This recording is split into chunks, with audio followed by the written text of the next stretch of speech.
amount of power and spin to a certain place on the court will override your ability to move and swing correctly.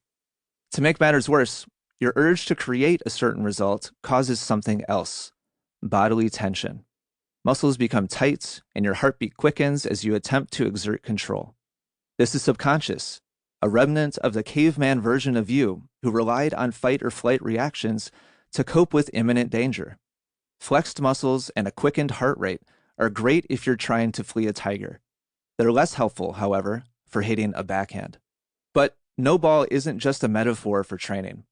The key to hitting a tennis ball with maximum power and spin is to swing the racket as if there were no ball. Instead, the ball just happens to be in the path of your racket strengths, allowing you to remain loose and relaxed.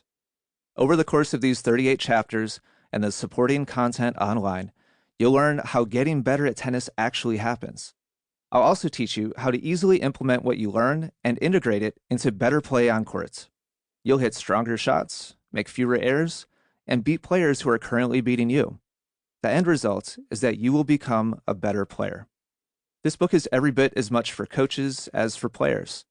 My hope is that the material in it inspires coaches to look differently at what it means to provide a student with a holistic learning experience. Essential Tennis contains technique-based instruction on how to execute ground strokes, volleys, and serves, instruction that has proven successful over 20 years with clients of all ages and skill levels.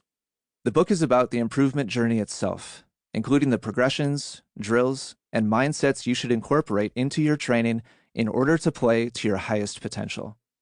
Much of what you'll learn is counterintuitive, including why often the best thing to watch is not the ball, how you can hit your tennis shots with dramatically increased power and spin by using less effort, not more, the shocking reality of how often professional players make the very same mistakes you do, why correct technique often feels terribly wrong, a new perspective on victory, defeat, and what it means to be dominant through the example of one of my favorite players, Rafael Nadal. And there's plenty more. This book, like my teaching philosophy, is founded on two principles. One, for every aspect of tennis, there is one element that's more important than any other. Two, if you can make even a tiny improvement to that element, you will become a better player much faster than if you focused on other things. These two principles apply to every facet of the game, whether it's strokes, movement, strategy, or mental toughness and your attitude on the courts. To be clear, there are probably a dozen things you could do right now to make, say, your forehand better.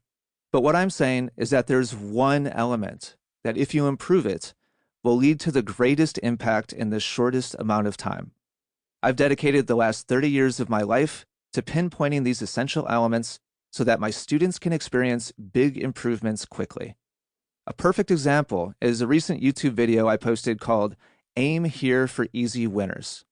In the video, I explain how to win more points simply by noticing when your opponent is out of position and then hitting into the open court. Within days of posting the lesson, I received comments from players who'd gone out and played with that one simple focus in mind and had already experienced significant results. Quote, "These basic principles have taken me from 5 to 6 games off a very strong player to winning 1 or 2 sets every time we play, and I haven't changed my technique at all." End quote. And, quote, "I went to the court last night with this video in mind and decided to keep my strategy as simple as possible, following the principles you showed here. I usually beat my tennis mate, but this time the win came much easier. I almost didn't run at all. I caught myself smiling during the points, noticing how many times my mate put himself in a running situation. All I had to do was punish his bad shot selection." End quote. I'd like you to notice 3 things about these comments. First, these players didn't change a single thing about their technique. Players below the 5.0 level tend to believe that the only way to win more matches is by improving technique. But this example shows that technique is but one element in your arsenal. Second, this example demonstrates that big improvements can happen fast. It didn't take months or years for these players to play better. Because the tip was simple to understand and easy to execute, they were able to experience improvement fast. Finally, this lesson is proof that you can get better at tennis by consuming content on your own.